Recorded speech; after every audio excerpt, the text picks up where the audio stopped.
Slept on Cinema is sponsored by Training Ties, the ultimate shoe tying tool. If you know someone who's struggling with shoe tying for any reason, Training Ties is the perfect solution. An adults-only film that appears to have been written, produced, and directed by children. Not the worst plot in the first quarter of the movie, but just far too sexually graphic to finish. What a sordid underworld and way to live. Showgirls adds up to little more than a glossy, pornographic soap opera. Silly, no story, and all nudity. Even the grossest porn is more cheerfully sexual than this movie. Showgirls is just softcore porn with extra steps. Actually, no, that's being charitable. Porn has better acting. Showgirls is 131 minutes of watching trashy, vapid people being terrible to each other. What a predictable and boring movie. If you like lots of exposed breasts, then you'll be fine with it.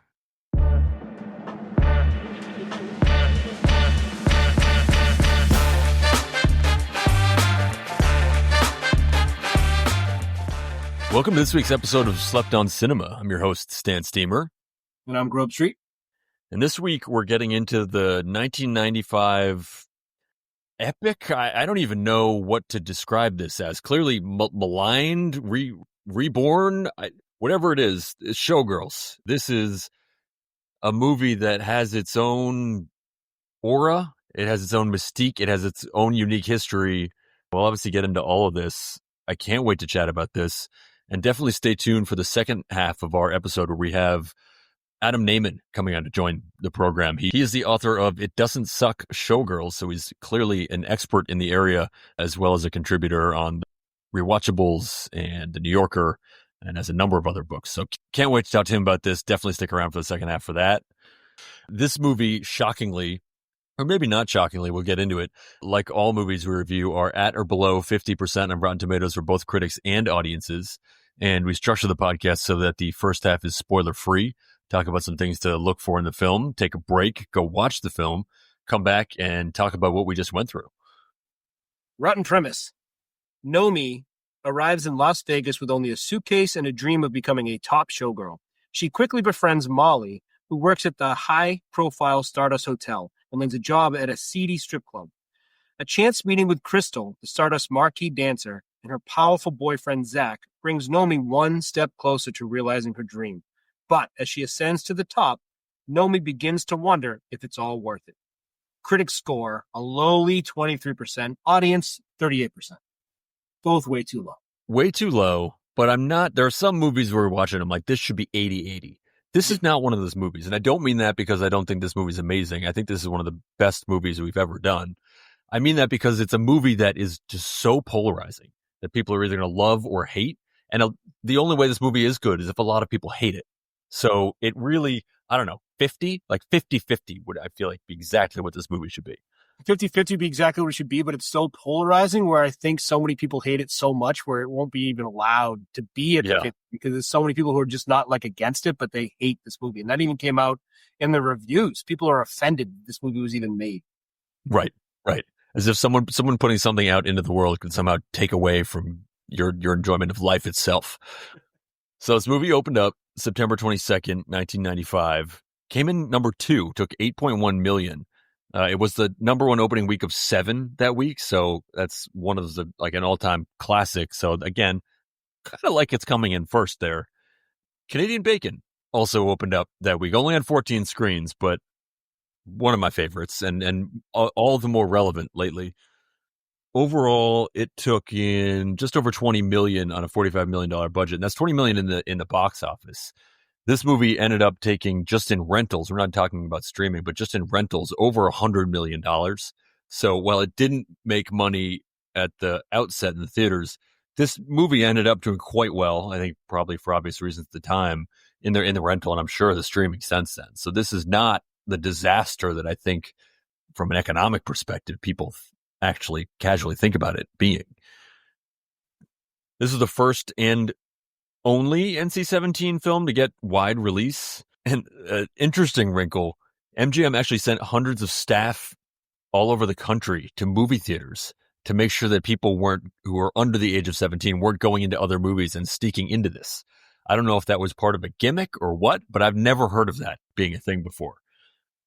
This is the second movie Paul Verhoeven and Joe Esterhaus have done. They did Basic Instinct together shortly before that. I think the success of that movie lays the groundwork for why you get the sort of carte blanche that they clearly had here to make a movie like this. So yet another reason why we're glad Basic Instinct is around on Earth, because it without that, we don't have this film. It's obviously, I think people hear about this, they think about it as being a terrible movie. And that was at the time certainly the case. It won 7 Razzies in 1995. Fun thing here, Verhoeven actually accepted the Worst Director Award in person. I think he was the first and maybe the only one. And I think that's awesome for him doing that. I think it's also a reflection of, I'm sure, as he understands it, that for a film like this to be good, it also has to be hated. And so I'm sure that he was sort of like, this is perfect, really. It ended up going on to win Worst Film of the Decade in 2010 as well. So this really knocked things out of the park in that regard. But it's really taken on a sort of a second life recently. It's become a cult movie. It's, I think, more widely recognized as the satire that it is today than when it came out. But then there's also a lot of folks who just take it as camp. There are midnight movie screenings. There's a documentary came out in 2019, You Don't Know Me. There's an off-Broadway musical structured around the film. It's just, people have really come to appreciate this over the years. And I think it was one of these things that it took time. It really took time. And I'm still shocked that the reviews of it haven't caught up with that. But I think people have really given it a second look. And it's, I said it before, this could be the best film we've ever done. It could be like it's a Back to the Future moment with Michael J. Fox and the guitar. Maybe they weren't ready, but their parents will be, or their kids will be. What it is, yeah. It's just too soon. Exactly. That's all it is. It's just too soon. And now, like it was when it came out, some of the stuff is very racy. But now I feel like people are a little bit past some of the stuff that would put people off in 1995 when this came out. Yeah. So this movie, for me, for BOLOs, was very high BOLO. The BOLO count here is off the charts. And I think that's a reflective of Verhoeven, right? Like, every single thing in here is there on purpose. There's not a background that just happens by accident. There's not a detail that happens by accident. So I think the number of small details that are crucial for the film this might be the most I've ever seen. That's like, I agree that's true. And I think because I hadn't seen this so many times, I got caught up in the movie a number of times watching it. So I do have BOLOs, and they were there every time. But so many times I'd get caught up in BOLOs and then start watching the movie and then forget about the BOLOs for a bit, because it's just such a good movie. I'd just get wrapped up in it. But yes, the BOLOs are absolutely there in this movie. Yeah, I definitely had one watch where I didn't take a single note in the second half. Right? I was just in it. And I was like, oh, crap, I got to go back and do this. Right off the bat with BOLO Switchblade. Oh, yep. Great Switchblade. BOLO, an amazing leather jacket that only can come out of the 90s. Yes. I was going to say BOLO Fringe, but I'll go BOLO Fringe, because it's not just there. It's in a number of places, and it's great. BOLO mouth open gum chewing. Yeah, the food, and I don't know if gum counts as food, but all of that is, it's like another character in the film. I'll follow it up with just BOLO a big soda. So big. I should have said this before, but changing the radio station in a unique way. Yes. Yes. Especially if it's Garth Brooks. I'm going to go BOLO meaningful names. Definitely pay attention to all the names here. That's a good one. Nice. BOLO, a great deal on a huge strawberry shortcake. Yes. BOLO volcano. Not our first volcano. But also not where you'd think it would be. But yeah. No. BOLO, and it happens a lot. BOLO storming off. Yes. Yep. I had that coming up. I'm going to say, and this is very subtle. I feel like I didn't notice these in the first watch or two, but BOLO, subtle signs of what time of year it is. Obviously, it's Vegas, so there's not really weather clues, but there's little clues scattered throughout the film about what time of year it is. I like that. BOLO, a crazy way to meet a new friend. You could say that happens. There's obviously one in particular, but almost every relationship is a crazy way to meet somebody. Oh, that's a good point. Yeah. Bolo mirrors. Nope. The use of mirrors here is exceptional. Bolo just making a mess. I was going to go Bolo littering. Bolo offering a clue. Bolo chips. Bolo making waves. Yep. Bolo, this comes up in, I don't know, countless of movies, but Bolo, the Wigmaster from Seinfeld. Oh, my goodness. So good. Played by Patrick Bristow. I don't know. I feel like every time, I don't know what percent of movies we have that have Seinfeld characters in it, but it feels high. Feels high. Bolo, this is we've had a few high-end movies of this, but this is up there in the top 5. Bolo sweating. Yes. Sweating in this movie. I'll go Bolo, just absolutely insane driving while not wearing a seatbelt. Crazy. It's insane. So I've never seen so much neck jerking in a so much. Put on a seatbelt.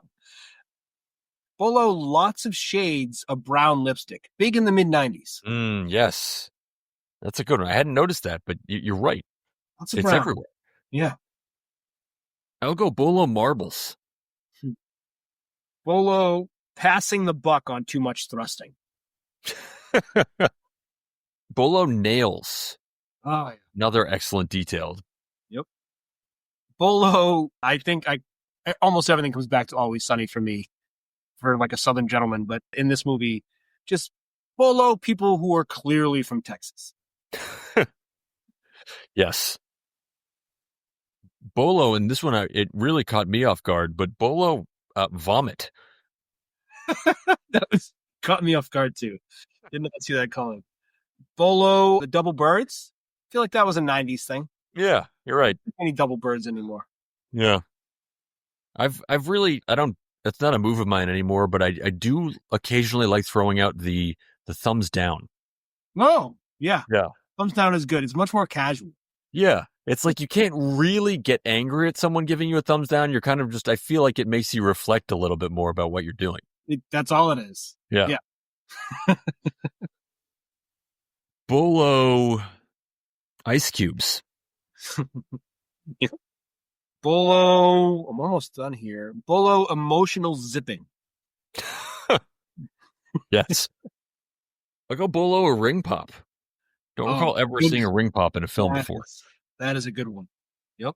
Bolo, a gross knuckle sandwich threat.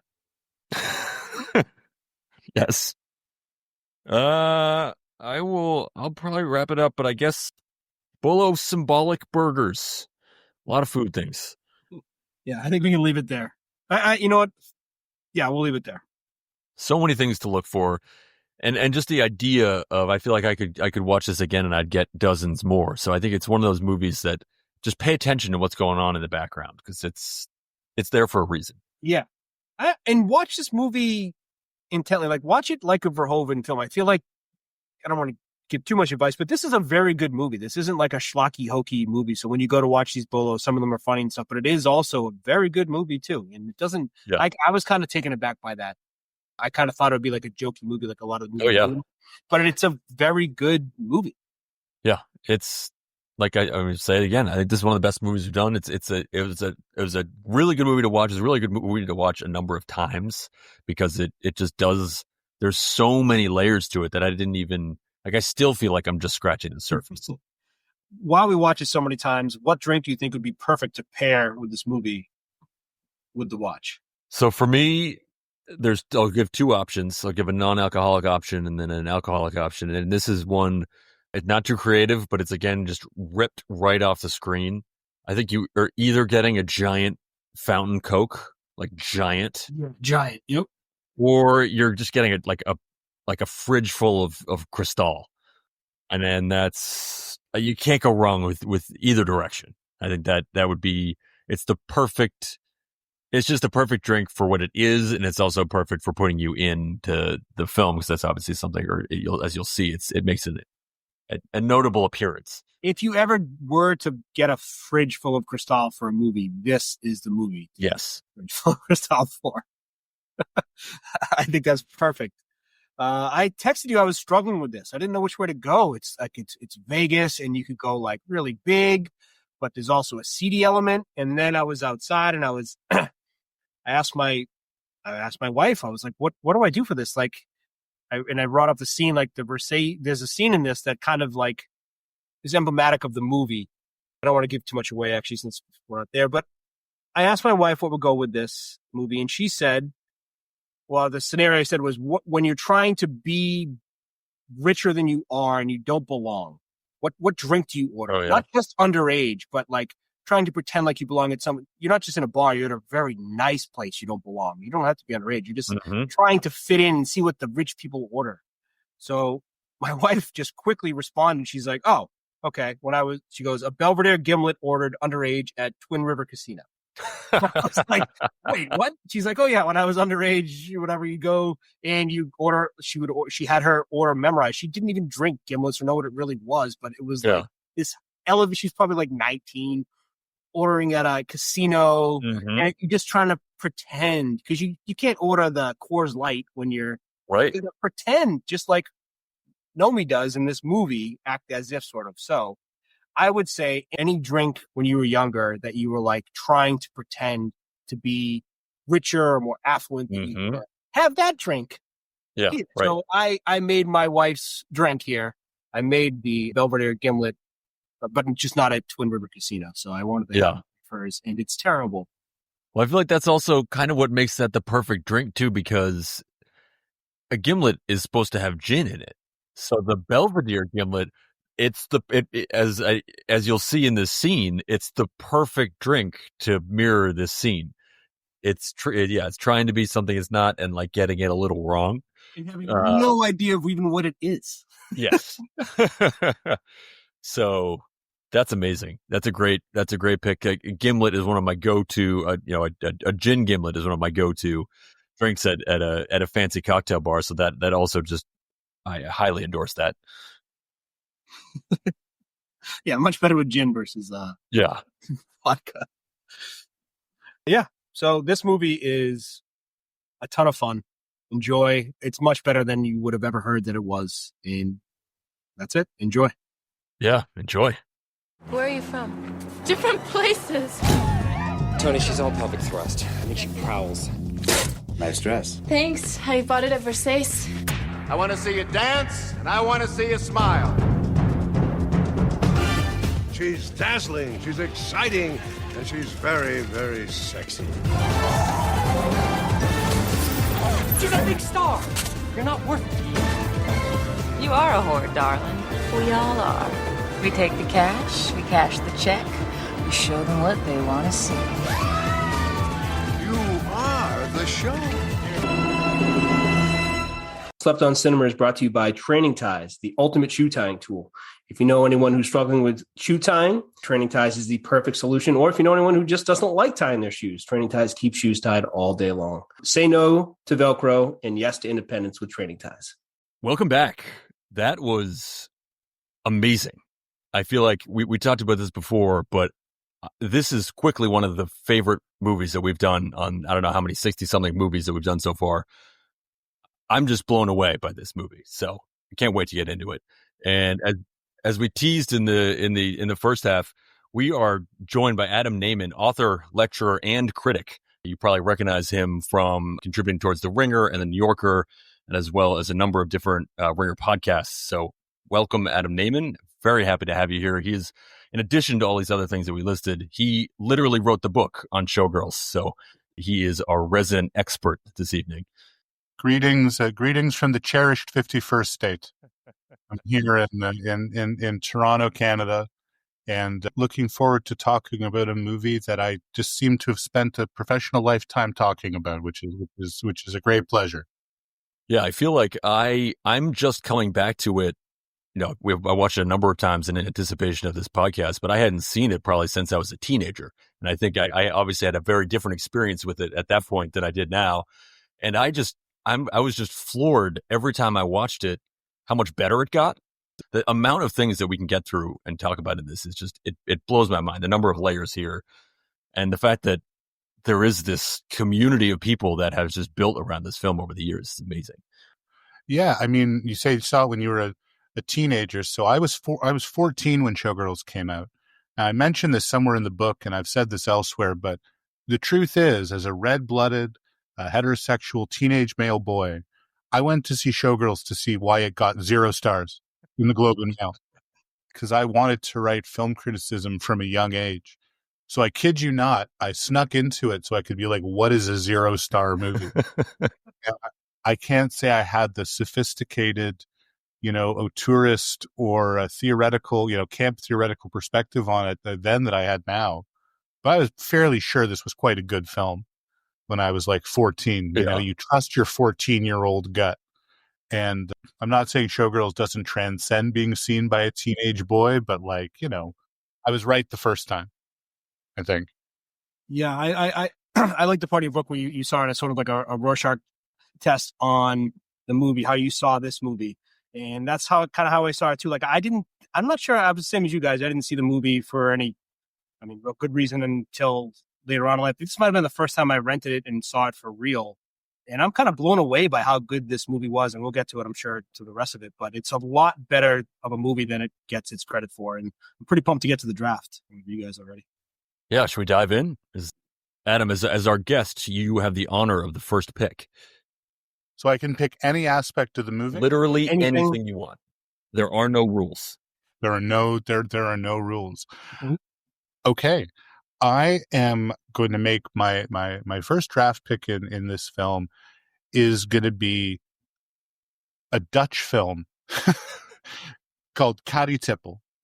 What I mean is that this is a movie Verhoeven made in the Netherlands in 1975 that Showgirls is kind of a spiritual sequel to. I'm going abstract with my first draft pick. I guess my first draft pick is that this film and its style and everything about it, the tough heroine who's kind of caught in this, conflating, romance and mercenary desires. And is she trying to, survive through her body and through her wits in this world that kind of wants to kill her? This is a Verhoeven specialty even before he goes to Hollywood. And so, to me, Showgirls is more than any of his American movies is very close to his Dutch films. And I feel like this is kind of a fun way to start this draft because like what I'm basically drafting is Verhoeven's track record. I'm drafting the idea of a guy as a filmmaker who managed over a 20-year period to get kicked out of Holland, which means he offended one set of sensibilities, and then kicked out of Hollywood, which means he offends another set of sensibilities. If you basically have villagers with pitchforks chasing you out of, the Netherlands and then out of Los Angeles, you're doing something right. That impulse that Verhoeven has to map hostile, multi-leveled, national terrain and take you through these different societies, whether it's, Holland in the 18th century or America at the end of history, and, do it through the character of these crusading, opportunistic, sexually forward and ultimately quite moral female heroines. This is his thing. And I would sort of say that if anyone's listening, you should discover Showgirls if you haven't seen it. But on one end, watch Karietippel, which he made in the Netherlands in the 70s. And then watch Black Book, which is the first movie he made going back to Holland after getting kicked out of Hollywood. And that's like Showgirls set during the Second World War. Like Showgirls with Nazis, I think Verhoeven's tendency to provoke, his tendency to push boundaries, his tendency to take things about a society very seriously while being completely obnoxious and irreverent and juvenile is kind of the lens that I want to look at Showgirls through. Anything I draft from this movie or anything I take from this movie, I take through the lens of Verhoeven as a filmmaker. My book is a kind of an auteurist interpretation of Showgirls, which isn't the only way to read the film.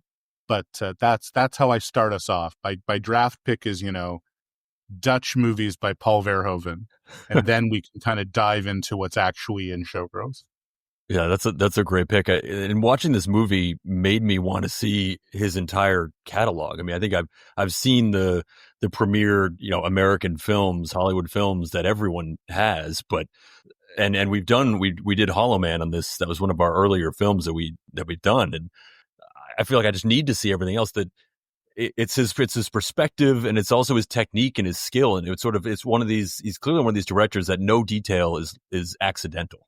No. And I think on our podcast, we often sort of assume that that's the case. We give people a benefit of the doubt. If something's in the film, it was there intentionally.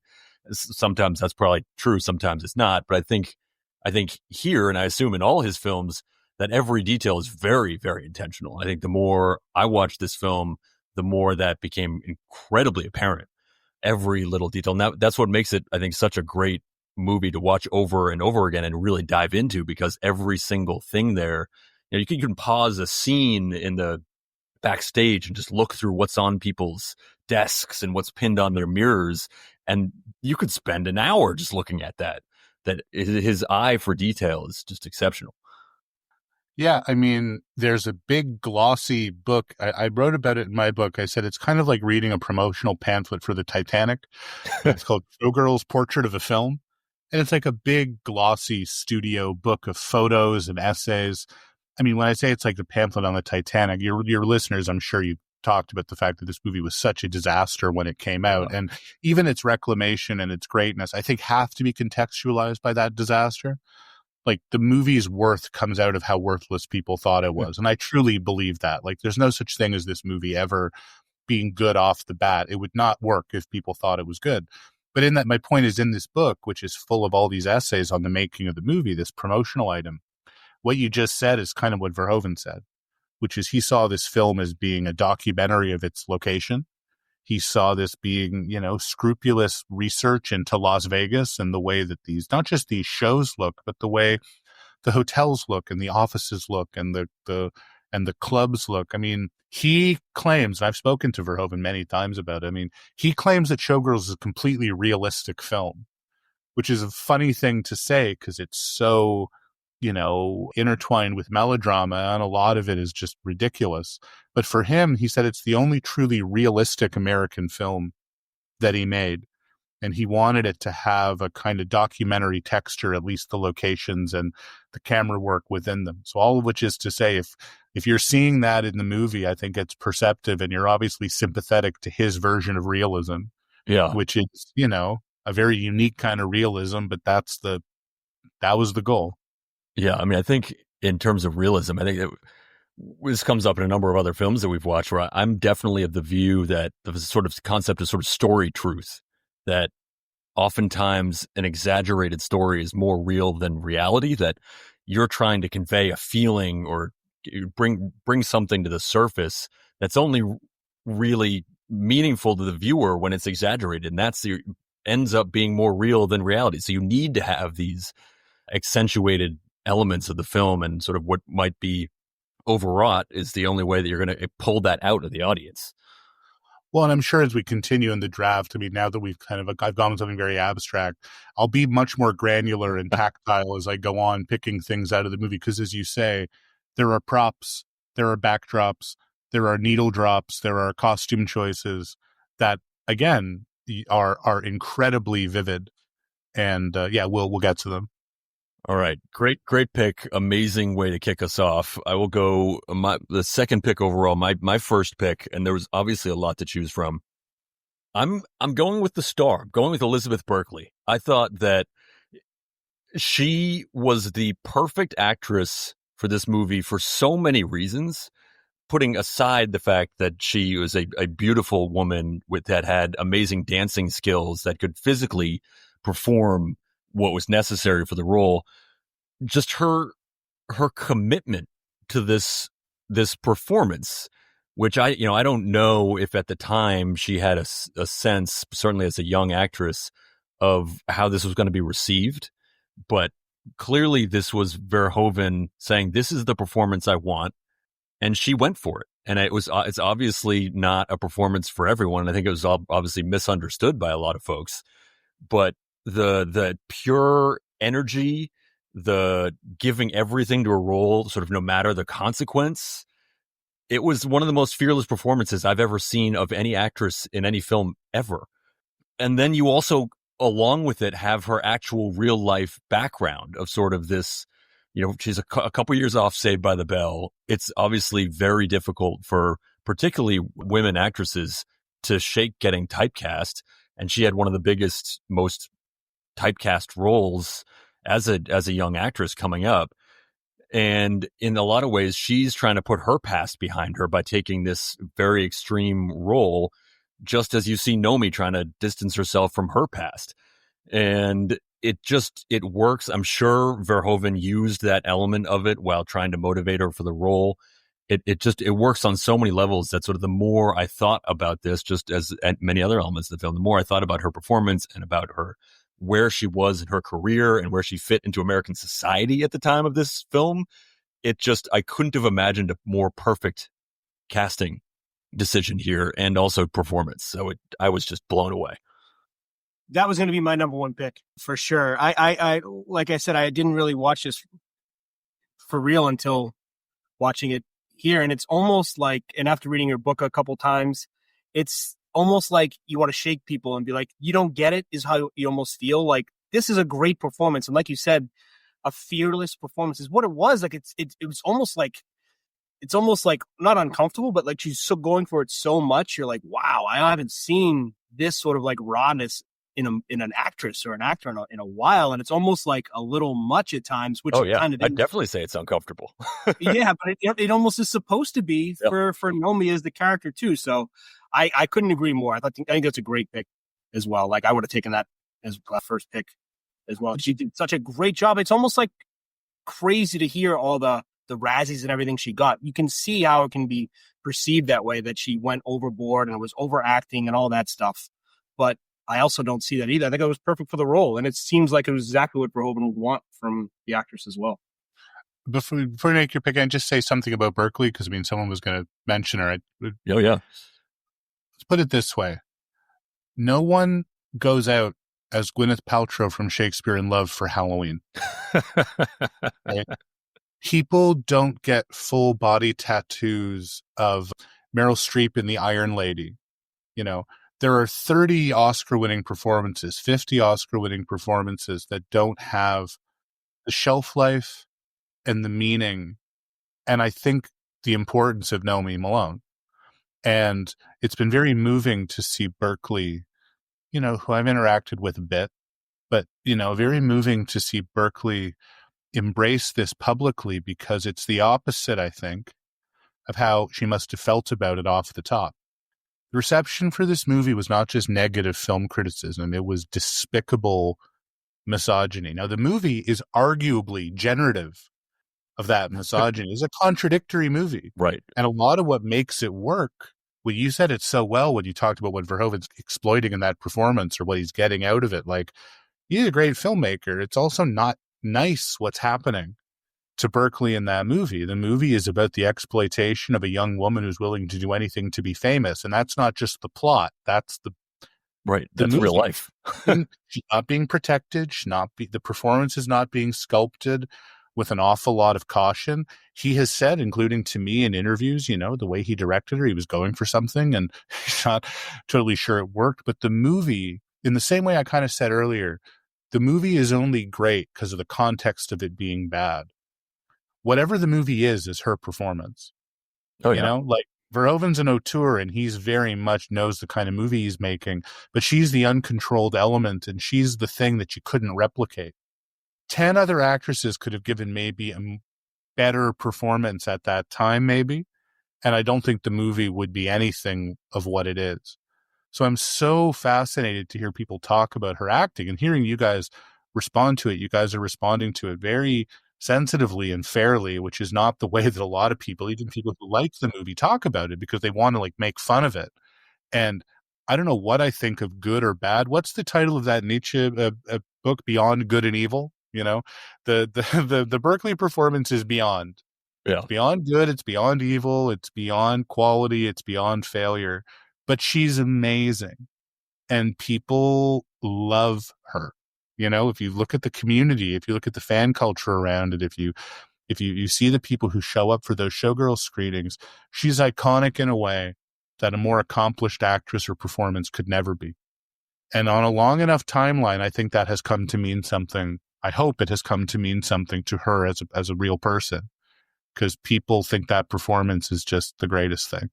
Yeah, I mean, I don't think any other actors in that role were having this conversation tonight. I think it's just another film. Yeah. So so nice to hear you guys be cool about it. So you took her. She was going to be my first pick. So I get to snake draft here. So I got 2 in a row. My first pick, I got to go. I was close on anyway, but I got to go Gina Gershon. I mean, as much as Elizabeth Berkley was incredible and carried this movie, I don't think as panned as this movie was, I don't think anyone's talking negatively about her performance in it. It is incredible. Even in I don't even know what to say about it. When she came out of that first goddess pose and it's just Gina Gershon, you're just like, who is this? And she just carried this. I don't even know how to describe her not queen bee, but she also she just blew me away off the screen. And I don't think she was in anything before that really stands out. Well, she had some small parts. Okay, yeah, I was too. I mean, it's not a debut, but it's funny because the whole joke in the movie is that Crystal's kind of old. She's 25, right? Which, conscious joke. But yeah, I mean, what a skilled performance by Gershon, and that tension between her and Berkley's acting style makes the movie work. Yeah, because she's in on a joke that Nomi's not in on, at least not at the beginning, and it really, really works well.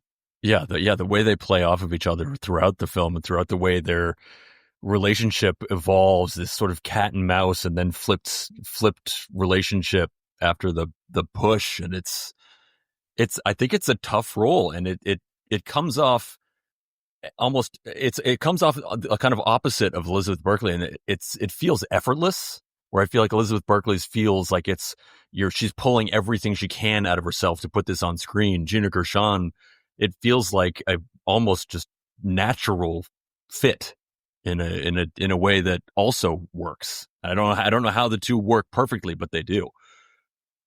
My second pick, I'm just gonna go with Nomi eating. I think it's every single time she starts eating or drinking something, I have no idea what's going to happen. We don't know if she's going to toss the wrapper, she's going to throw the fries at someone, throw the plate across, she's going to eat it all really fast. So once you realize every time she's eating something, it's basically a Jack in the Box scenario. I think I just really enjoyed her eating. It's very aggressive and it really shows her mood at the moment. So I just enjoyed her eating. I'm not sure I've seen a character eat in a movie like Nomi Malone. Although we never see her eat brown rice and vegetables. only make reference to the fact that she's supposed to. She is a cheeseburger girl. Cheeseburger and dog food. Cheeseburger, yeah. Yeah, that's a great pick because the sort of ferociousness at which she attacks everything that she eats is just fitting, and that's another one of these elements that I feel like I don't yet totally understand. I've just scratched the surface of my understanding of what all of those meals and how she's eating them mean, and that at some point I will understand it. And I know there's more there, but I don't quite get it yet. But I love that it's there.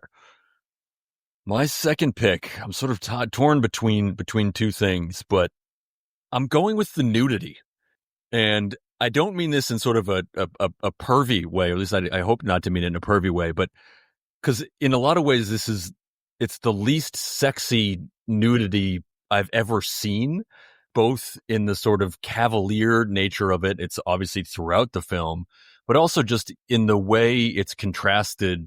Obviously, there's the performances on stage, but then immediately right after, it's just people walking through the dressing room. It's people yelling. It's people's kids right there. It's sort of just a very just natural, careless existence. And I think that it's almost impossible to like the nudity in this in sort of a just objectifying way, because that's really not how it's presented. Maybe if you walk in for 5 minutes, you might see that. But if you're watching the whole film, it's almost impossible to come away from it like that. But what I think it really does is it does a really good job of pulling the viewer into the film. And I'm always a fan of when a film sort of draws you in, makes you feel what either characters in the film are feeling or what sort of the director wanted you to feel while watching it. And I think that nudity does that in a couple ways. One, you sort of get this sort of lust feeling that you want to see, or at least a lot of viewers will want to see this from the film, especially the way they marketed it and pitched it. And then that sort of mimicking the desire for success at all costs, this lust for achievement that Nomi has and all the other girls in the performance have as well. And that sort of ends up putting you in Nomi's shoes, and not sort of in the specifics of it, but in that like lust for anything at all costs.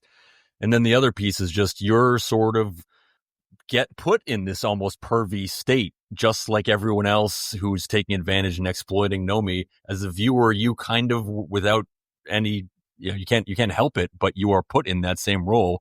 You're watching her strip and get naked just as these other people are, and you're just kind of pulled in that way as well. So it's, again, another element that just makes you think about the role, the power, the exploitation. It just hypes all of that up in a way that I don't think you could have done with PG-13 or even a loose R could. Yeah, I mean, he's the only filmmaker who's made a science fiction, like, epic blockbuster that has co-ed showers, and in Starship Troopers, when they're in the co-ed showers, the focus is honestly on what they're talking about. Yeah. Like, they're talking about like their dreams and aspirations and why they joined the army, because to say that he's not fussed about putting nudity on screen is an incredible understatement. I mean, he's kind of gotten away with it for a while, with people just think, he's European. But there is something very European about it, which is the movie has a very casual relationship to bodies and nudity, but it's also incredibly aware, because you just see these ridiculous constructed shows and all the personas and all this nudity being treated as entertainment and as spectacle and as choreography. So I always love movies that are like on stage and backstage. And I love, as you were saying, that when you go backstage and you see them all running around putting their costumes on, like, it's not only de-eroticized, it's just like funny and annoying, and everybody's like trying to pin their bras up and, do each other's clothes up and stuff. And it really just makes you aware of how much it's a business and how much it's a performance. And I think that it's one of the things about the movie that I love. That what you've identified for sure. My first next, because we're snaking, right? I get two. So you get two when your first pick is sort of a standard pick, and then the last round is just sleeper picks. So it's a real almost minutia or something that's people might have missed. Well, so I'm going to go with something. I'll do one thing that's tactile, and then a line of dialogue. I'm going to say that a thing in the movie that I love is the Versace dress. Yeah. And I love everything that implies about Nomi, that she wants this designer label, and she wants the label more than she knows what the label is, and that this is used to condescend to her and to really draw a bead on how low class and kind of oblivious she is. And also that her wonderful roommate, who gets treated by the movie quite horrifically, like in a very horrifically politically correct way, the way that her black roommate and friend kind of bears the brunt of her own bad decisions. The movie's very interesting on race, the two black characters who keep trying to help her and support her in the way they get treated. I mean, Glenn Plummer just keeps getting kicked in the balls and fired from jobs every time Nomi's around. But, her friend's like, you don't need to buy that. I could make you something. And she's like, no, I want the designer dress. And it kind of collapses a lot of the movie's satire and class critique, and also its documentary realism, a world of real brands, a world where real entertainers get named alongside the fictional ones. Like, I love when they're like, Janet Jackson could be at the Stardust next year. Paula Abdul. I'm like, I don't think so. But, I mean, and I also like that, what's his name? Carver looks exactly like Michael Bolton. If Michael Bolton were, like a violent sex pet. But, he took a turn. So yeah, the Versace dress and that kind of also extends to just the wonderful, lurid, florid Joe Esterházyness of the screenplay, where you can't tell if something's really stupid or really clever. Like, Verhoeven's always smart. Esterházy, you're kind of like, is he smart? It's more of a rhetorical question. But my third pick, which is a great line in the movie, and I just want to use it to build out film history a bit, is when he asks one of the girls who's lining up to audition, he's like, Can you spell MGM backwards? And because the film is, if not MGM backwards, it's a backwards glance to MGM. I mean, the plot of this movie is like the plot of 42nd Street or the plot of Gold Diggers of 1933. This is a backstage musical about Koreans and showgirls and performers. And those 30s films, especially the pre-code ones, these were not conservative films. I mean, these were films that were as forward in terms of sex and sexuality as anything in the 90s. Verhoeven's just saying, well, now I can actually show boobs, basically. And I'm not trying to be glib about that, because there's, and I mean, especially given the makeup of this podcast and how we're talking about it, there's volumes of extremely valuable scholarship on Showgirls from female critics or female identified critics, liking it and hating it, but really watching it from a different position than, even some of the ironic male defenders of the movie. But a lot of the women who've written about the movie well are the ones who say it captures the spirit of old musicals, and there's something about the way that it plays like and is structured like a 30s movie, like a 30s women's picture. It has no interest in men. This movie has zero interest in men. The men in this movie completely suck. And I think that while even if calling Verhoeven a feminist might sometimes seem a bit much, and I have friends who think that it's a bit much, he really is interested in like female resourcefulness against male stupidity and obliviousness. This is like the metaphysic of his best movies. This is Basic Instinct and Black Book and Elle. So the MGM backwards is like a horrible line. It's this choreographer basically assuming she's stupid and making fun of her while he's kind of going up and down the line, denigrating all these prospective auditioners. But it's also a line that's like, there's a context for this. There have always been movies about showbiz. There have always been movies about showgirls. Our plot is really old fashioned. I mean, Verhoeven said in interviews he thought he was remaking All About Eve, and I think one of the ways that Showgirls got really misunderstood by critics was they didn't understand the precedents. They didn't understand the reference points. They didn't see it as a movie about the history of not just show business, but the history of showbiz representation. So every time I hear that line, can you spell MGM backwards? It's a little in-joke because Showgirls itself is made and distributed by MGM, but it's a callback to an entire tradition of musicals that I think narratively and formally and tonally Showgirls kind of is drawing on. And I mean, there's so much Busby Berkeley in Showgirls. It's just that it's Busby Berkeley, and then it's also like Roger Corman biker movies and Cecil B. DeMille, Roger Corman biker and Cecil B. DeMille Bible movies, because every show that Nomi is in is like a history of sexploitation. Oh yeah. The movie is like a dissertation on different eras of American sexploitation cinema. I mean, that's the movie has that sort of a history-minded side. And I always sort of like to just try and talk about the intentionality of that and get people to see how self-conscious that is. Because if they can understand that that's on purpose and that that's done with purpose, they have to start asking questions about other aspects of the movie and giving it its due across the board. It did cross my mind while watching this. I don't know at what watch number it was, but I was partway through and I sort of said, like, am I watching a musical right now? Is this film a musical? And then it was, is this the best musical I've ever seen? And I think you could easily say it is a musical. Yeah, the music was all arranged by Dave Stewart from the Eurythmics. And, there were supposed to be original songs in it by Prince. I think only one of them sort of survives and you hear it in the background, but there's also like that great bit where you hear Afraid of Americans by David Bowie while she's dancing. It's just like unbelievably funny music cue for a Dutch director.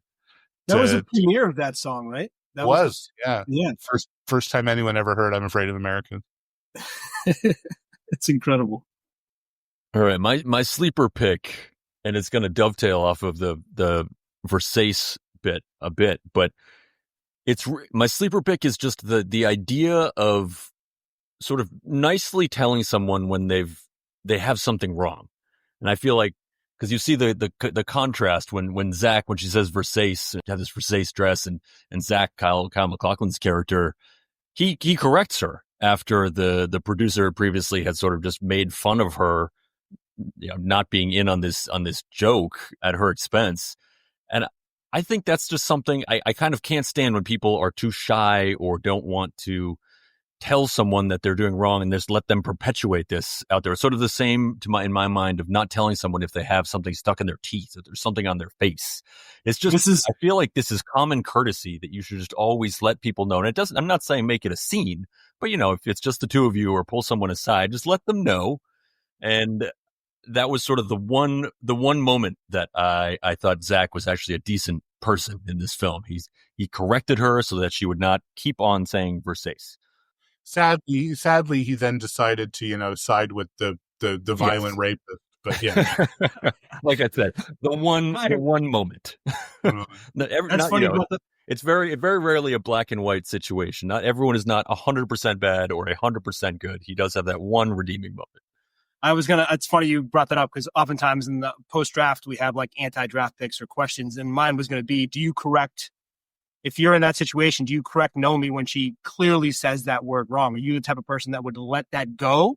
Or do you correct that? It sounds like you clearly are the person that would correct that. Oh yeah. I'm a correct it. And you try to do it gently. It's like telling someone if their fly's down, right? You don't make a scene of it. You just gently let them know because you would want someone to do that for you. I'm letting it go. I knew you were going to let it go. There's zero. Yeah, I'm not. That somebody else can correct them. I'm fine. I'm hopefully not working in that office. The best scenario. My life has hopefully not taken me to working in the administrative wing of the Stardust, the Stardust Hotel.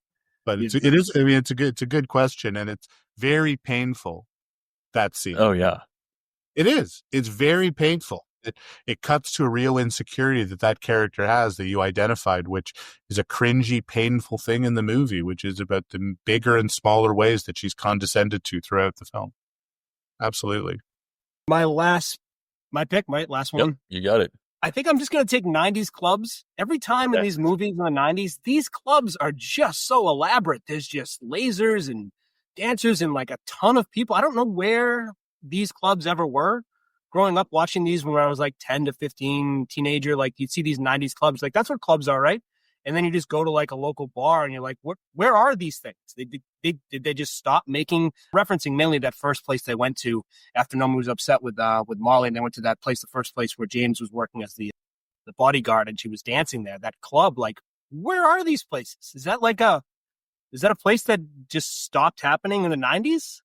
So I'm just going to pick 90s clubs. They seem so elaborate and crazy. There's always like cages of people dancing and just like 50 bars. And it's just a place I've never seen before. Are you a fan of the club in Basic Instinct where Douglas wears the V-neck? Of course. Like the first time he's ever left his house after 7 p.m. He's there just like drinking at a cop bar in Trauma, but he actually like gets dressed up and goes to the weird, sexy club, and he goes down the flight of stairs and it's like he's just descending into like Gomorrah. Yep. Great. Yeah. 80s and 90s clubs and movies. It always looks so fun.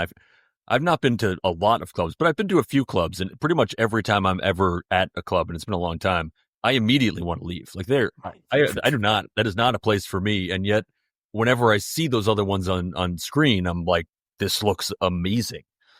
Yeah, it was like the same thing. I would never want to be there, but like you see Bad Boys and they go to this place, like, oh, we're going to go to that club. You're like, what? I didn't even know these places existed. I wouldn't want to stay, but it's just nice to know that they exist. What do we have for a superlative for this? Superlative this week was favorite dance scene. Plenty of options to choose from.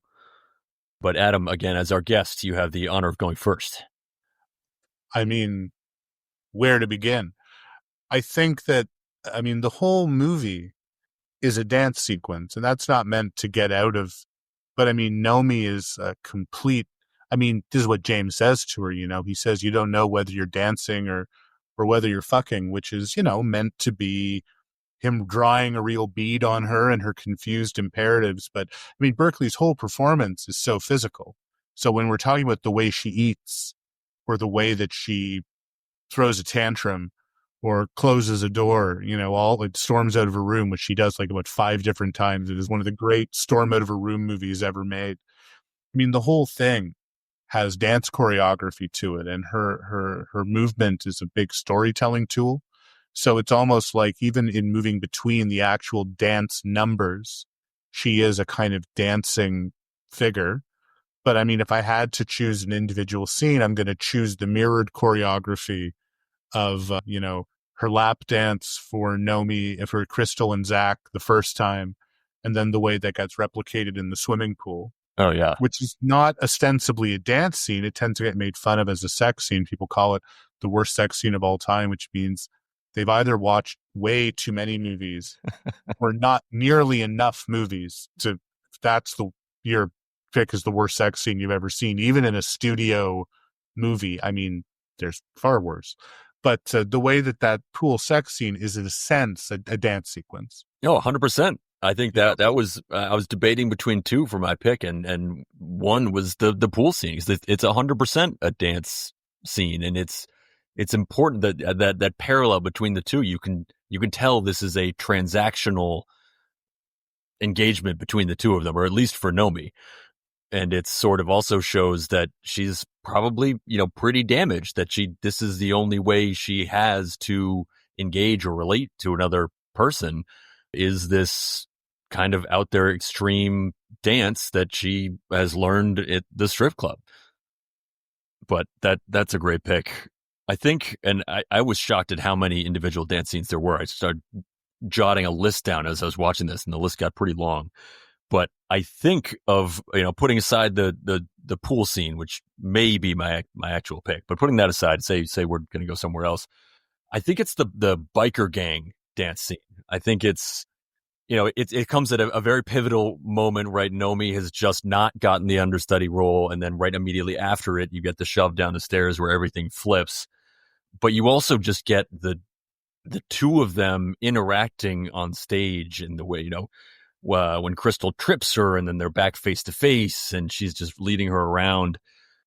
It's sort of it's sort of a reflection of the entire movie all in one scene, how they relate to each other, how they move relative to one another, the sort of the biker gang element, the sort of Americana there, the also sort of gender roles with the fact that it's these two women leading the scene about a biker gang, sex, power, desire, all that wrapped up into one scene. And it's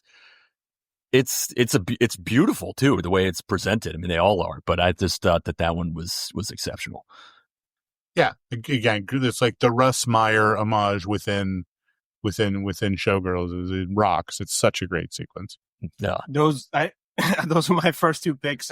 I guess my third would just be Nomi's dance at that first club before James started dancing with. There's no clear sign that a woman doesn't want to dance with anybody else there than how Nomi was dancing there that day. Like the elbows and the arms and the legs, you cannot get near. It takes skill from someone like James, I think, to break in there and try to dance with her. And she was putting it out there not to come dance with her. But I think the way she was dancing was just, and they had like the silhouette on her and like the C's parted while she was like dancing there, which is a great scene. But her just dancing on her own for herself in the club, and that like club around everybody else, I thought was great. Well, and it anticipates the way that her dancing becomes weaponized at the end. I mean, even when she beats the shit out of Carver, and I'm using her own phrase because when she goes to see Molly in the hospital, she's like, "I beat the shit out of him," When she beats the shit out of him, it's using that same elbows and knees and that weaponization of those long legs and arms and stuff. So yeah, I mean, she's very dangerous. Next up is our bumper sticker line. So what line from the movie would you like to see on the back of a car on a bumper sticker? We often talk about movies, and we do this for every film, where some movies are great bumper sticker movies and some are just you really have to struggle with. For me, I thought this one was just chock full of lines that should be bumper stickers. It's maybe more so than any other film we've done. Well, he talks about it. He's like, you read that off a bumper sticker, right. That's bumper sticker wisdom. Yeah. Shit happens. I always love that the worst American movie of the 90s that won Best Picture and the best American movie of the 90s that won a Raspberry came out within a year of each other, and they both have shit happens, which is Forrest Gump and Showgirls. Forrest Gump has shit happens as bumper sticker wisdom, and so does Showgirls. And, I know which one of those movies is less evil and much better. But I don't know if I'd put it on a bumper sticker. And again, given the sexual politics and in a way the push-pull between like trenchant criticism of misogyny and then just the way that the movie has this kind of gloating perviness about it. The line that I just have to cite, I mean, I'm hesitant because I don't think it's a line that flatters the movie or me for liking it, but it's just so fucking funny, is when Robert Davi shows up. Now, Trump supporter and, Robert Davi, but when he comes to her, this is Al, who was her mentor at the Cheetah, and he comes to visit her at the Stardust, and it's like dad visiting from the farm. I mean, that's the way the scene is framed. It's like these humble perverts who she used to work to are now coming to see her, and they're so impressed. And he looks at her like a dad, Oh, yeah. And he goes, it must be weird not having anyone come on you. And that line truly is one of the funniest, most disorienting, concentrated, breaking line any mainstream movie. Like that was like on a Friday night, people paid money to go see that movie at their neighborhood theater, and they've got Robert Davi saying that, and Berkley, she doesn't like no sell the line exactly, but like Nomi doesn't really have an answer. It's the greatest line in the movie. Oh yeah. Such a great build up too. They had like a little turn, a little pause, and you thought it was going to be some great, fatherly type wisdom. And maybe it was. I don't Well, the thing is that's Al's exit. There's no more Al after that. It's a good point. The nicest thing you can think to say about the strange turn her life has taken. And yeah, I don't know if I'd put it on a t-shirt, but it's definitely my bumper sticker wisdom line of the movie. Yeah, it's also interesting. Robert Davi for me was always the villain in Goonies before this. Yeah. But I think now he's Al from Showgirls. I think in my mind, this performance has overtaken his role in the Goonies, which is a pretty significant statement. I had, I don't know, 6 things written down here, but this is probably not a very talked about line from the film, but I think this is would be a perfect bumper sticker. My lawyers got me a real nice settlement. I think that's, it's Crystal after the accident. You throw that on, your sports car or whatever. But it's also a line that I thought, like in some ways, we're talking about this as sort of a portrayal of the American dream or satire there. In some ways, that's almost how you go out on top, right? You get cashed out for something that happens, and you get through litigation, you get a payment and you move on to something else, right? She never had the downfall of aging. She never had this horrible exit. She just got a settlement, cashed out, and went on to something else. And in a lot of ways, that kind of is the pinnacle of the American dream. So I like that line. It obviously goes great on the back of some flashy car. Yeah. I usually go with, like, if someone has a bumper sticker on the car, I usually think that they're typically upset in general. So I got, you can't touch me, I can touch you, it's the law. I think that's the type of mentality that I could see driving around with one of those bumper stickers. Which is a good rule for the new, for Penny when she came into the club. That's, I guess, put her at ease until, he went a little bit too far with when you get comfortable with the money, what happens next? Yeah, well, I mean, again, is Joe Esterhazy a savant or something else? The character Penny, or a Hope instead of Penny, and you're no one wants a penny. no one wants to Penny. They want to fuck a Hope, and that's where you're kind of like, oh, Joe Esterhazy, this is like the greatest screenplay of all time. What does William Friedkin say? I know writers who use subtext and they're all cowards. I mean, there is no subtext in Showgirls. I mean, Hope and Penny, that's the dichotomy of the movie. She's great, Rena Riffle. She made Showgirls 2, Pennies from Heaven, which I don't know if I highly recommend, but if you're a Showgirls fan, you owe it to yourself to see it. Yeah, I haven't watched it yet, but I feel like after this, I need to. Strange film. Length, what do we think? Perfect or a little shorter?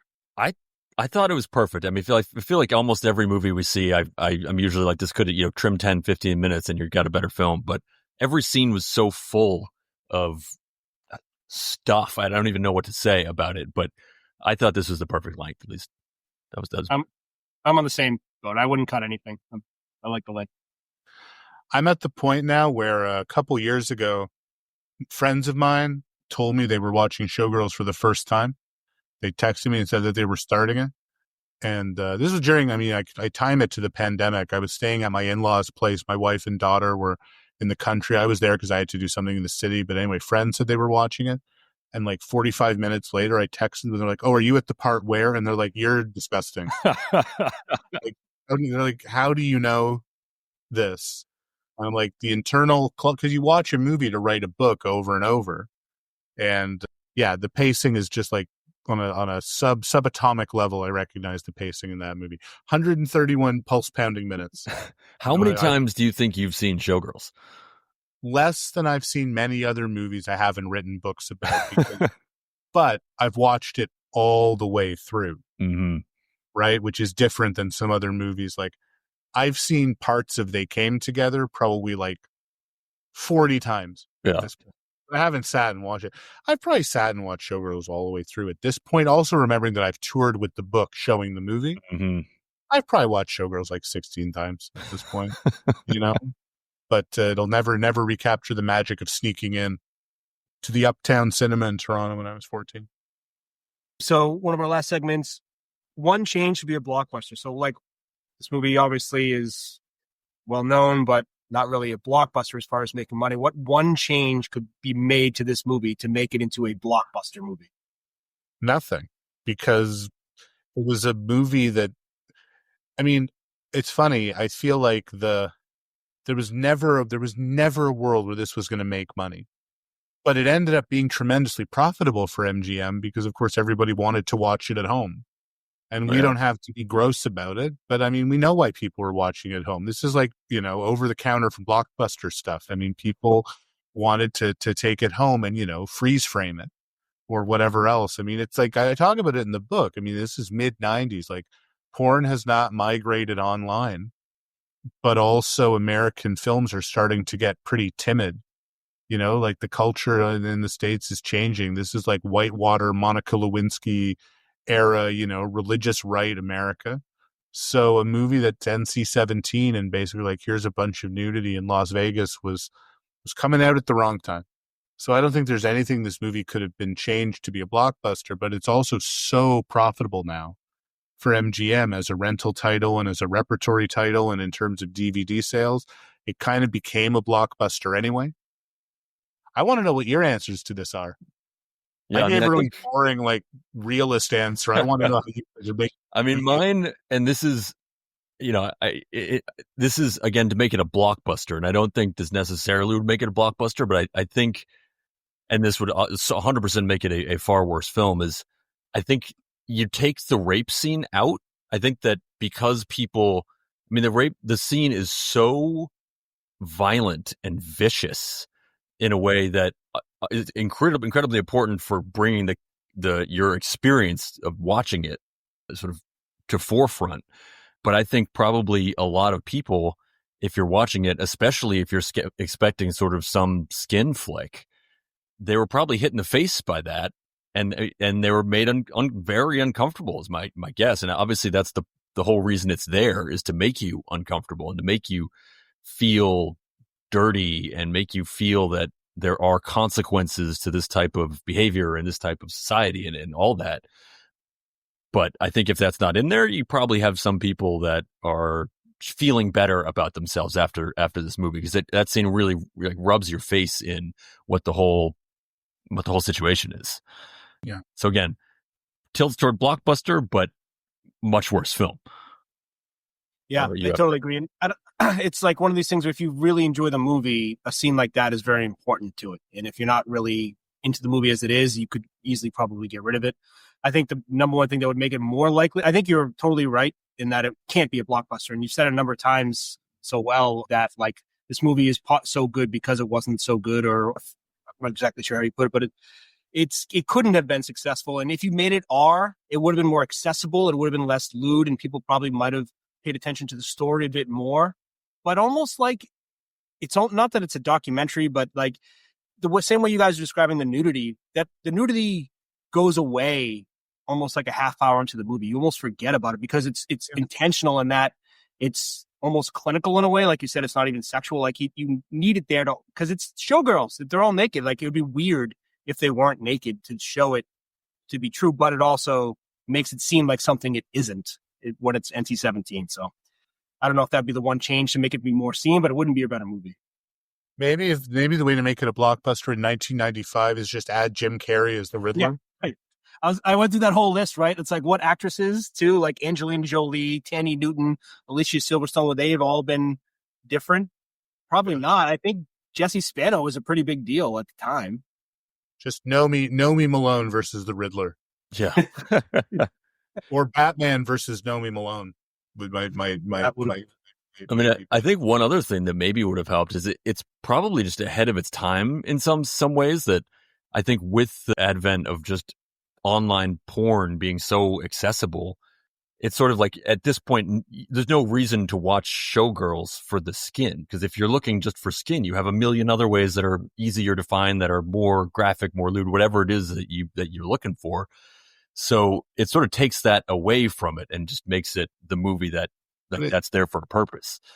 It's important to note, though, and it's a smart question you guys ask. I mean, I like that question about any movie because it sort of presupposes in a way, or you guys aren't presupposing, but you're playing with this idea that the ultimate goal of any movie is to be as popular as humanly possible, which sometimes is the case and sometimes isn't. But it should be noted that literally 2 years before Showgirls, Paul Verhoeven and Joe Esterhazy made a blockbuster in Basic Instinct, which explains why they had the blank check for Showgirls.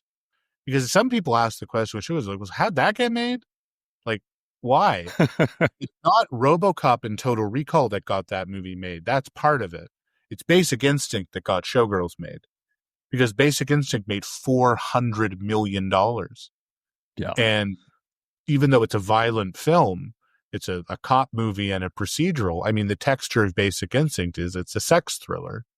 And, you know, that in a way was maybe what made people think Showgirls deserved a quasi-blockbuster budget and marketing campaign, is just that Basic Instinct did do that well.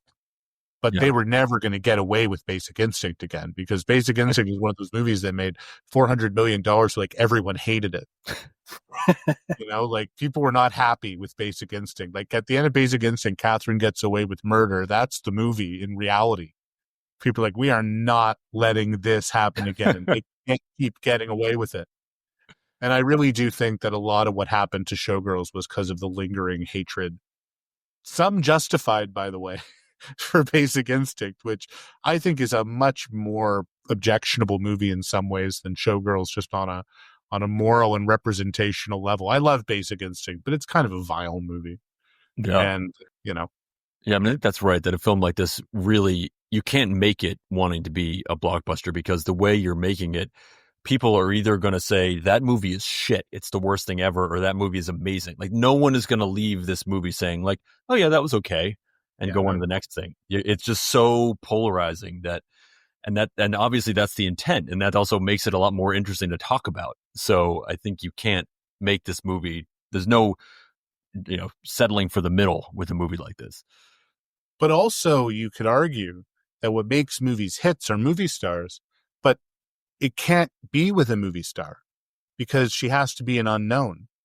Now that, or a semi-known, and you're right that Elizabeth Berkley is a certain kind of known, which worked. I mean, she's, but you couldn't make this movie. I mean, Sharon Stone wouldn't be cast in it anyway, right? But like in '95, Sharon Stone's doing Casino, like she's doing a movie star role. You couldn't do it with Nicole Kidman. Not that Nicole Kidman was old at that point, but I mean, Nicole Kidman couldn't have played a 19-year-old. Even Alicia Silverstone, I don't think would have worked because she's so adorable that year in Clueless. It's a different kind of celebrity. Like, in a way, it's very hard to make a blockbuster without either pre-existing IP, or a special effects gimmick like Toy Story that year, or a giant star. And Showgirls didn't have any of those things. In a way, the star was the director and the star was the NC-17 rating. And that didn't work. Not for making money. No. At least right away. Not right away, anyway. Yeah. Spin-off ideas. So this can be anything. It can be a prequel. It can be a sequel. Some other part of the movie that you think could be expanded on. Any spin-off ideas related to this movie? Well, Pennies from Heaven exists, which is sort of like, what if Showgirls was a David Lynch straight to DVD hangout movie? And they really were, Verhoeven has claimed, he told me this, that they wanted to really do Nomi in Hollywood. They were going to sort of have part 2 be Nomi in Los Angeles, which is where she's driving at the end of the movie. But no, I mean, I would obviously want to see Crystal Connor's origin myth. I want like Penguin, but Crystal. That would be incredible. Yep. I want to see her evil rise to power. I just also on that, like I thought of that too, and I would like to see that, but I also would like to put one of the, sometimes movies start at like where we know where it left off. So it'd be cool if we saw Crystal like a little bit after Nomi left too. Like that was just a part of her life too. Because I feel like she's only like 26, right? And she has this big settlement. She's a star of Vegas. She has another whole life after this too. Yeah, I feel follows her going to get her hat back. Actually, I should have given Nomi my signature cowboy hat. But that was a mistake. I was on drugs in the hospital. It looked good in it, so she wants it back. So I feel like sometimes I'll go real in depth here, but this one is sort of I actually have two things, and this is really just for me because I just want to see these. One, I just want to see Goddess. I want to see the entire show. I think that they should have filmed the whole thing. It should have been a DVD extra, and it just could have been. I think it from the pieces we see, it's unbelievable. The sets, you have volcanoes, you have everything is so thought through and so extravagant that just show me Goddess, show me the whole show. And I'd like to see it both with Crystal and with Nomi. Yeah. I mean, you could run you just keep going. This could be something that comes out every year with a new actress. So I'd like to see that. And then just a real short one. I want to see a little bit more about Jeff, the truck driver, the pickup truck driver. What does he do with her suitcase? Is this a scam he runs over and over again? Does he sell women's clothes? Does he have a business? Is it a kink? What's his deal? I want to know. So yeah, I'm going to say I too am intrigued by Jeff for many reasons that I cannot put. 2 and 2 don't go together for me on this. So I think my sequel is more of like a horror thriller. And it's called Showgirls to Polly. So, at the end of the movie, obviously, she loses the no and she becomes me. And they're off to L.A. or whatever. But it's Jeff, the same dude who 342 miles away picked her up and brought her to Vegas. This can't be a coincidence. And then picks her up as she's leaving Vegas. So my view is there's like some other sinister movie. We take it another way of this is like a thriller abduction movie where she did something to him in her past. And he has been following her ever since wherever she's from, which never lets go. And he's been trying to track her down for something that she had done to him years ago. Eventually she's going to have to get over it and go on to LA, but she becomes famous for being taken by him and abducted. And she becomes infamous in a way that she didn't want to be before then going to LA to become famous the way she hopes to be. So it's just another brick in the road or whatever to get there. But I just find it too ridiculous that this guy picked her up and then twice without telling anyone else that she was leaving Utah or whatever, like Salt Lake City, 242 miles away. And then out of nowhere, the same guy throws on the brakes in the middle of the road and pulls over. He's clearly been watching her. He has her suitcase. There's something he's been planning for years going on here. That's where I am. This is very loosely the plot of Maxine. Yeah, right. Yeah. That's exactly it. Very, very loosely, you've just written a Ty West. How is that guy in the beginning and end? Better movie than Maxine, yeah. Yeah, I like that. I think that's a great pick. I would love to see that film. I also, just to touch on that scene, I thought the bookending of the film with those two scenes was one of those things that the more I thought about it, the more I was just like, this is amazing. And I think one of the things I liked about it best was that you get this sense after he picks her up for the second time that almost like life just kept going on. It sort of shows like this whole movie, this whole crazy thing just happened. But this guy's just sort of driving back and forth, doing whatever he's doing, picks her up, she's on to the next thing. It makes you feel like this crazy story that happened here that we just saw is happening a million times in a million different places. And this is just some little thing that you have no idea happened, but does it in a way that you don't even have to talk about. So important character somehow. Last part, tying up loose ends, sponsored by Training Ties. So any notes that we didn't get to, any things we didn't cover that we just wanted to touch on? I had the I'm Afraid of Americans thing, the David Bowie song, but we'd already touched on that. Switchblades, I thought they were going to be big too.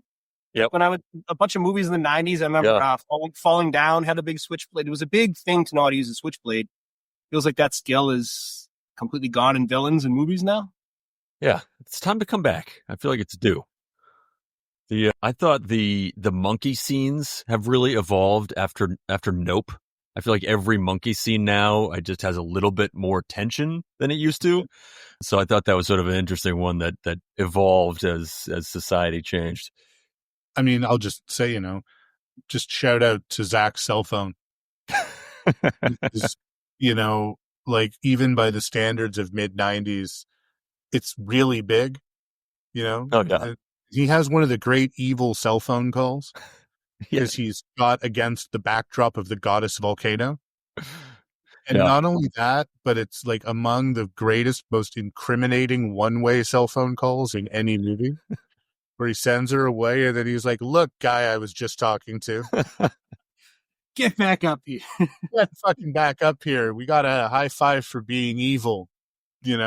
It's a great scene, and it's funny because I'm of a belief that Kyle MacLachlan, you could argue, on the basis of Twin Peaks: The Return alone, is the greatest American actor. His performance on Twin Peaks: The Return is the greatest sustained TV It's hard to compare it to Gandolfini because it's 18 hours and not 80. But like MacLachlan's my guy. And he obviously is great in films for David Lynch. He does not like Showgirls. And he does not, really get the reappraisal of it from as far as I can tell. And he's really the one performance in the movie where I think you could sort of argue this guy's heart wasn't in it. Like if Berkley's heart was in it too much, and if Gershon's in on the joke, I do not think Kyle MacLachlan's great in the film. And I think that the character kind of is like just so awful that such a sophisticated actor, he can't really do much with it. But that scene of him on the cell phone calling the guy back and being just the most evil dick ever is a loose end worth mentioning. Yeah. I love that. That scene was, as you said, perfect. The volcano behind it was just like so perfectly on the nose in every way. It was great.